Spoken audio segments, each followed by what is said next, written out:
Bismillahirrahmanirrahim. Terkait dengan sifat orang-orang yang dijanjikan masuk dalam surga Firdaus, yaitu ayat yang ke-9. Ini merupakan ayat ke-9 ini bagian daripada surat Al-Mu'minun yang terakhir.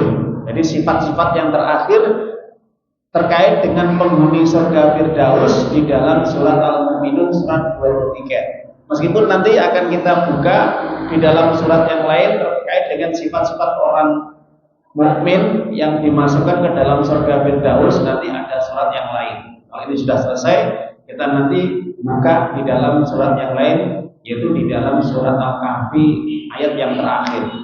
Jadi ternyata pembahasan kita ini panjang, Pak. Ya, ini bersambung terus. Makanya episodenya bersambung. Ya. Makanya jamaah sampai kapan Ustaz selesainya? Soalnya nanti bisa jadi sampai Januari, bahkan bisa mendekati sampai puasa. Kenapa? Iman. Saya menjelaskan masalah ini sangat penting sekali karena beruntut. Saya akan nyampaikan itu beruntut, Pak. Ya, tafsir surat Al-Mu'minun tentang sifat orang-orang yang masuk surga Firdaus ternyata juga ada di dalam surat Al-Kahfi surat 18 ayat yang terakhir itu juga menyatakan orang-orang yang disifati masuk surga Firdaus. Nah, makanya tenang saja, kalau kita istiqomah tetap kita masuk, datang ke pengajian, Masya Allah, kita tidak akan tertinggal. Nanti yang tertinggal Bapak Ibu, jangan lupa untuk melihat videonya di YouTube. Nanti ada krunya kita yang sudah mengekspos, men-share ya, dan grup-grup jamaah ya. Insya Allah nanti kalau nggak bisa hadir karena udur syar'i, bisa lihat videonya langsung nanti Insya Allah. Dan para jamaah Bapak Ibu yang dimuliakan Allah SWT, surat Al-Mu'minun surat yang ke-23 ayat yang ke-9. Ini pembahasan kita yang terakhir dalam arti dari sifat-sifat orang yang masuk surga Firdaus di dalam penafsiran surat Al-Mu'minun. Ayat yang ke-9 Allah sampaikan bahwa orang-orang yang disifati masuk ke dalam surga Firdaus itu dikatakan oleh Allah, yaitu mereka walladzina hum ala sholawatihim yuhafizun, yaitu orang-orang yang senantiasa menjaga sholatnya. Sholawatihim ini jamaknya sholatun ya. Jadi sholawat itu adalah sholat 5 waktu. Jadi bukan kok menjaga sholawat ya, membaca sholawat, bukan Pak. Jadi masuk dalam ayat ini artinya maknanya adalah ibadah sholat ya, menjaga ibadah sholat 5 waktu, bukan membaca sholawat, tidak. Nanti kadang-kadang orang mempersepsikan atau menafsirkan kata-kata sholawat itu ditafsirkan membaca sholawat Nabi, berdoa untuk Nabi, bukan ya, sebagaimana diterangkan di dalam surat Al-Baqarah 238 itu dengan menggunakan kalimat hamidul ala sholawati wa sholatil wusta wa qumu lil qanitin, jagalah sholawatmu. Nah, ini kalau orang tidak paham, jagalah membaca sholawat, keliru Pak, salah ini, fatal nanti. Sehingga nanti sampai ada penafsiran bahwa membaca sholawat itu lebih utama, lebih penting, lebih wajib dari sholat. Saya pernah mendengarkan salah satu, ada seorang ustadz ya, di media sosial itu dia menerangkan bahwa membaca sholawat itu lebih utama, lebih wajib ketimbang sholat 5 waktu. Kok sampai seperti ini? Saya kaget. Mana dalilnya? Dia menggunakan dalil ayat ini dengan persepsinya dia ya, bahwa kata-kata sholawat itu adalah berdoa untuk Nabi. Bayangkan Pak Bung, nah, ini salah kaprah ini. Makanya orang kalau tidak bisa memahami redaksi ayat, kemudian paham bahasa Arab, paham masalah tafsir, meskipun dia mungkin sekolahnya tinggi Timur Tengah, tapi kalau tidak paham makna yang terkandung di dalamnya, ini bisa rusak pemahamannya nanti, kacau ya. Jadi penjelasannya tafsir bisa kacau, nggak karu-karuan nanti. Jadi seakan orang cukup membaca sholawat, ya, berdoa kepada Allah untuk Nabi Muhammad SAW dengan kalimat Allahumma sholli ala Muhammad wa ala Muhammad, itu sudah cukup, itu sudah wajib, itu sudah mewakili dari ibadah sholat. Jadi lebih penting membaca sholawat daripada sholat 5 waktu. Benar atau salah Pak Budi? Salah kaprah. Membaca sholawat itu hukumnya sunnah, sedangkan sholat 5 waktu itu hukumnya wajib. Jelas ya? Itu. Kok bisa yang sunnah mengalahkan yang wajib? Meskipun sebagian ulama mengatakan wajib di dalam sholat membaca sholawat, tidak ada masalah. Tapi terkait penjelasan tentang ayat ini, kata-kata sholawat itu dipahami membaca doa, sebagaimana doa sholawat itu Pak Bu. Jadi makna yang benar adalah apa? Jaga sholat 5 waktu. Di sini maksudnya adalah mereka yang menjaga sholat 5 waktu. Mereka akan mewarisi surga Firdaus yang disediakan, ya, bagi orang-orang yang senantiasa menjaga sifat-sifat yang sudah Allah sampaikan di awal ayat sampai ayat tersebut, ya. Mereka masuk ke dalam surga Firdaus, mereka kekal di dalamnya. Para jamaah Bapak Ibu yang dimuliakan Allah SWT, terkait dengan masalah menjaga sholat 5 waktu itu, yang akan menjadi pembahasan kita adalah pertama, makna yang terkandung di dalam ayat ini. Maksud menjaga sholat 5 waktu itu yang pertama adalah menjaga waktu-waktunya. Ini harus kita perhatikan. Kenapa? Karena menjaga waktu sholat itu sangat penting sekali.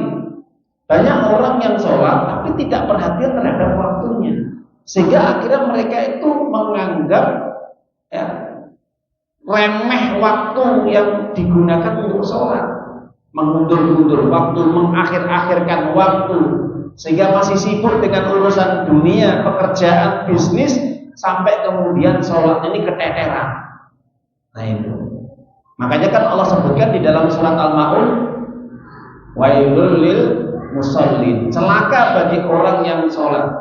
Fawailul lil musallin, celaka bagi orang sholat. Yang bagaimana sholat yang celaka itu Pak Budi? Alladzina man sholatihim sahur, mereka yang lalai dari sholatnya, mereka yang malas dari sholatnya. Nabi ketika menjelaskan ayat ini, riwayat dari Sa'id bin Jubair mengatakan, yang dimaksud orang yang celaka sholatnya, mereka orang yang suka mengakhir-akhirkan waktu sholat mereka sehingga sampai waktunya habis. Nah itu. Mereka tidak bisa menjaga sholat dengan baik disebabkan kenapa? Karena suka, ya, mengulur-ulur waktu sholat. Padahal sholat yang paling baik, yang paling utama itu ketika sudah Allah tetapkan waktunya, segera sholat, ya, segera sholat. Paling tidak ukurannya adalah ketika sudah mendengar azan, ya, mendengar azan, segera mungkin untuk tinggalkan urusan-urusan apapun, kesibukan, bisnis, pekerjaan, kemudian sholat dulu. Setelah sholat 5 menit, 10 menit, maksimal 15 menit, ya, kemudian bisa bekerja lagi. Atau kalau seandainya memang masih sibuk, ya, paling tidak Bapak Ibu, ya, jangan sampai mepet sholatnya dengan waktu sholat yang lainnya. Ajak teman-teman yang kerja, teman-teman yang lainnya untuk sholat di situ berjamaah. Ketika mungkin tidak memungkinkan untuk bisa hadir jamaah ke masjid atau ke musola. Itu Bapak Ibu, ya. Makanya dijelaskan dalam hadis Nabi SAW, hadis Imam Bukhari Muslim dari Abdullah bin Mas'ud radhiyallahu anhu. Ibnu Mas'ud pernah bertanya kepada Nabi, saya tanya kepada Nabi, ya Rasulullah, ayyul amali ahabu ilallah, amal apa yang sangat dicintai oleh Allah? Jadi amal apa yang disukai oleh Allah itu amal apa Pak Bu? Nabi menjawab, yang pertama, qala sholatu ala waktiha, sholat sesuai dengan waktu yang sudah ditetapkan. Summa Kemudian bertanya lagi Abdullah bin Mas'ud, qala summa ai? Qala. Nabi mengatakan setelah sholat tepat pada waktunya, sesuai dengan waktunya, dan apa lagi? Birrul walidain, berbakti kepada kedua orang tua. Qala summa ai? Tanya lagi yang terakhir, apalagi ya Nabi? Qala, Nabi menjawab, al jihad fi sabilillah, berjihad membela agama Allah, syariat Allah, menegakkan kalimat Allah. Itu amalan yang dicintai oleh Allah Subhanahu wa taala. Ya. Jadi para jamaah Bapak Ibu yang dimuliakan Allah Subhanahu wa taala, maka terkait dengan waktu ini Allah tetapkan di dalam Al-Qur'an surat An-Nisa. Surat An-Nisa surat yang keempat, ya. Kalau kita membaca ayat yang ke-103, ya. Di sini Allah jelaskan di kalimat, ya. Apa kata Allah? Fa idza qadaytumus shalah fadhkurullaha qiyaman wa qu'udan wa 'ala junubikum. Fa idza ma'nantum faqimus shalah. Innas sholata kanat 'alal mu'minina kitaban mawquta. Apabila kalian, ya, kata Allah nih, ya, telah menyelesaikan sholatmu, ingatlah Allah ketika kamu berdiri, berbaring, ya, atau duduk.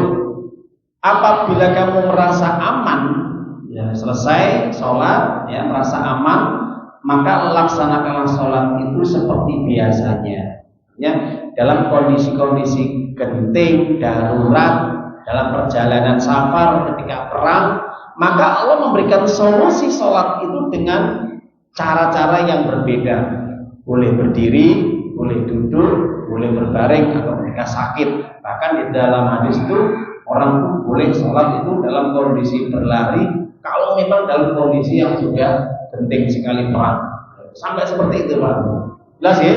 Nah, maka di sini Allah menyatakan kalau sudah aman, tenang, atau kalian sudah menyelesaikan sholatmu yang sebagaimana kondisi yang tidak memungkinkan, ketika sakit, dalam kondisi genting, perang, atau terjadi musibah, maka sholatlah dengan sholat yang sudah Allah tetapkan waktunya.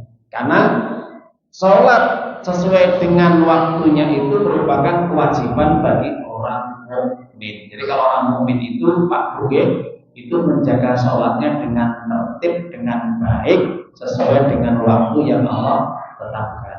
Nah itu. Jadi tidak mengulur-ulur waktu, tidak mengakhir-akhirkan waktu sehingga sampai habis waktunya mepet. Ya, sholat asar, ya, sudah hampir setengah 6, sholat zuhur hampir setengah 3, sholat maghrib hampir setengah 7, sholat, ya, subuh hampir terbitnya matahari. Udah, ini orang-orang yang masuk fawailul lil musallin, celaka orang yang sholat yang seperti itu. Ya, tapi Bapak Ibu, Nabi menyampaikan orang yang seperti itu nanti bisa dikatakan orang munafik karena suka mengakhir-akhirkan sholat sehingga habis waktunya. Nah itu, karena memang orang sholatnya orang munafik itu dia suka mengakhir-akhirkan waktu sampai waktunya habis. Nah, wallahu a'lam. Semoga ini yang kita kaji pada malam hari ini, semoga ini bisa menambah amal kita, ilmu kita, dan mudah-mudahan kita tetap istiqomah, ya. Amin ya rabbal alamin. Kita akhiri majelis ini dengan bacaan hamdalah, alhamdulillahirabbil alamin. Subhanaka Allahumma wa bihamdika, asyhadu an la ilaha illa anta, astaghfiruka wa atubu ilaik. Assalamualaikum warahmatullahi wabarakatuh. Ya ayyuhalladzina amanu ittaqullaha haqqa tuqatih wa la tamutunna